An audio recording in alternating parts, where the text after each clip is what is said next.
सकते हैं कि पवित्र लोगों में जो प्रसन्नता है वो इस बात से है कि परमेश्वर अपने लोगों के साथ एक होकर रहते हैं। लेकिन जब हम दूसरे देवताओं के पीछे भागते हैं तो वे दुख का स्रोत बन जाते हैं। दाऊद यहाँ पर हमें स्पष्ट रूप से ये कहते हैं कि वो इन बातों को अस्वीकार करते हैं कि वो कभी किसी दूसरे देवता के पीछे जाएंगे।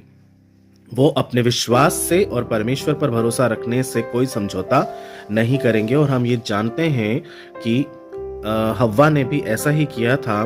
परमेश्वर को छोड़कर उसने पराये देवता की बात को माना और यही उसके दुख का कारण बना कि वो पाप में पड़ी और उसने अपने पति से भी पाप करवाया और जीवन भर की उसको सजा और श्राप उसे मिला। लेकिन उन सब बातों को परमेश्वर ने अपने प्रेम के कारण यीशु मसीह में फिर से रिवर्ट कर दिया। लेकिन दाऊद हमें क्लियरली इंडिकेट कर रहे हैं कि हमें पराये देवताओं के पीछे नहीं जाना है। 5वां और 6वां वचन, यहोवा मेरी निज भूमि और मेरे कटोरे का भाग है। तू ही मेरी निज भूमि को बनाए रहता है। मेरे लिए सुंदर भूमि के भाग पड़े हैं। हाँ, मेरा भाग मुझे अच्छा लगता है।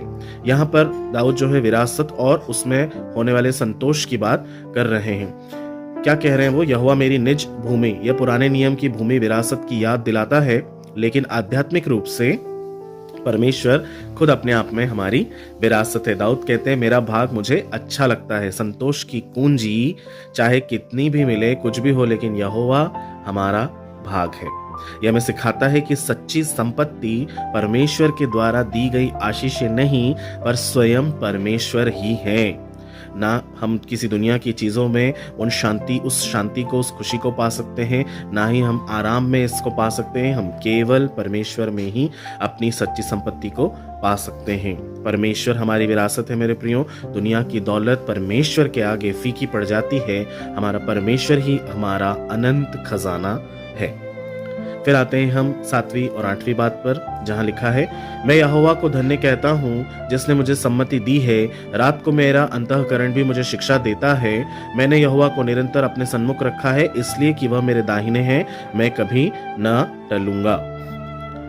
यहाँ पे दाऊद जो है वो सम्मति और स्थिरता की बात कर रहे हैं। रात को अंतःकरण भी उनको शिक्षा सिखाता है। इससे मतलब यह है कि परमेश्वर की आत्मा की आवाज हमें निरंतर निर्देशित करती है कि हमें जीवन में कौन से कामों को करना है, कौन से कामों को नहीं करना है। याद रखिए मेरे प्रियो कि यहोवा को अपने सन्मुख रखना मतलब हर निर्णय में परमेश्वर को आगे रखना और उससे पूछकर हर काम को अपने जीवन में करना। ये हमारे जीवन से कभी टलना नहीं चाहिए, क्योंकि जीवन में यही बड़े बड़े तूफानों को हमारे जीवन से टाल देता है।